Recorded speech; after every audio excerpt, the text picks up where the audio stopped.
Hey folks, Chief Baker here, Street Tactical Integrations in Portland, Oregon. And this video is shot to kind of explain my assessment of Burton Richardson's a recent video that he posted, and to explain my comment to this person, Greg Kennedy, who has some issue with what Burton is doing. I'm not sure why. Burton Richardson, for those who don't know, is a highly well-renowned martial artist worldwide. He studied under Dan Sano, I think Richard Bustillo for Jeet Kune Do. He has black belts in many different systems, Eskrima, Krav Maga, etc. And I want to kind of explain why I don't think Burton creates a vulnerability. So Greg mentioned that Burton's drill was ridiculous, that it was useless, and that led him vulnerable to any skilled fighter. Again, I disagree. Not just because it's Burton Richardson, who I believe knows what the heck he's doing, but also as I show you kind of my explanation of this. Just a quick background on who I am. Again, I am the Chief Instructor of Street Tactical Integrations here in Portland, Oregon. I have my full instructorship in Jeet Kune Do. I am the Executive Director for Kaji Kimbo's Dacasco's Tactical Systems. I'm a Grandmaster in Tai Chi Chuan and Qigong. Got a black belt in Shotokan Karate. I am an instructor for TRICOM, which trains military and police. Yeah, so I've got some understanding of all these things. Again, feel free to comment on your thoughts. If you like the video, please subscribe and hit that bell. So again, going back to Burton, what Burton's doing is he's getting a Pak Sao in and then a Chung Choi. So he's getting that slap hit in and punch. This slap hit is to get the arm, right? So if I'm facing you here, he's getting this arm over and then getting that shot in on the left side of his opponent, right? So he's knocking this over and getting here. So that's what this Pak Sao does, right? And then you're getting that punch in. So he's starting off with a series of 2 Pak Sao Chung Chois, and then he's Pak Sao getting off angle and throwing a third punch. Greg is saying that in this third punch, somehow he is creating a vulnerability. I don't see how he's doing that.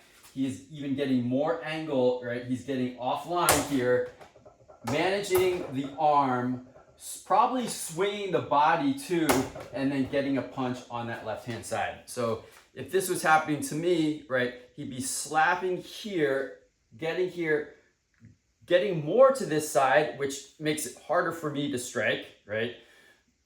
I can't back fist because he's just done this, right? And then he's getting that strike in. So this arm becomes useless in terms of counter striking, right? And this arm here, right, doesn't work. Again, he's turning body, turning shoulder. This arm is a barrier to my punching as well as the whole dynamics of my body.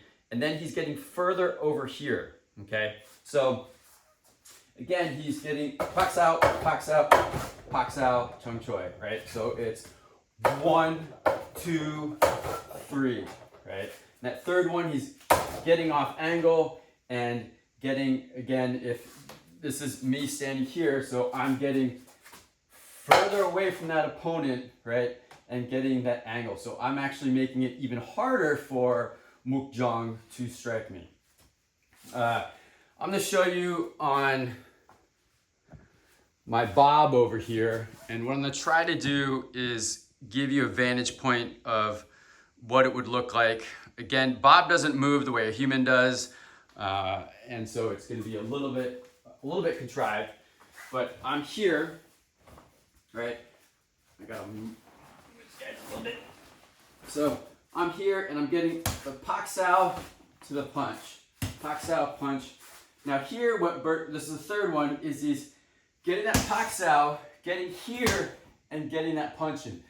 If you look at where I am in relativity to Bob, right, and again, this arm is going to push Bob in this direction. So as I do that Pak Sao, it's going to turn Bob, or in this case, Orange Face Man, over here as I get that opening, right, and move that arm, I get that strike in. So in actuality, as I'm punching, he's turned here, which has opened up this alleyway here.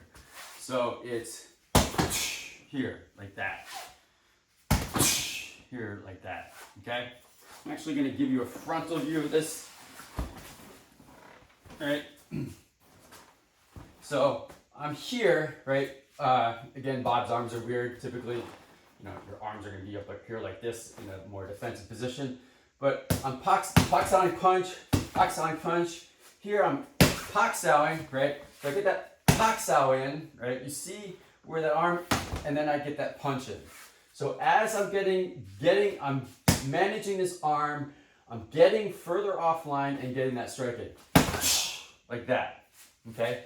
How in this position am I more vulnerable to a punch? I have absolutely no idea what Greg's talking about. Maybe he'll send a response via video.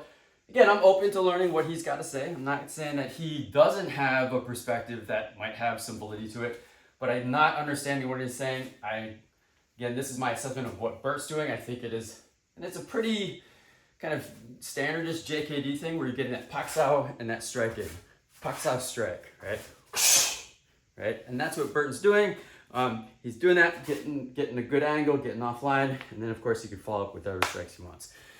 So hopefully, one, it gives you a better understanding of what a pak-saw can do for you, right?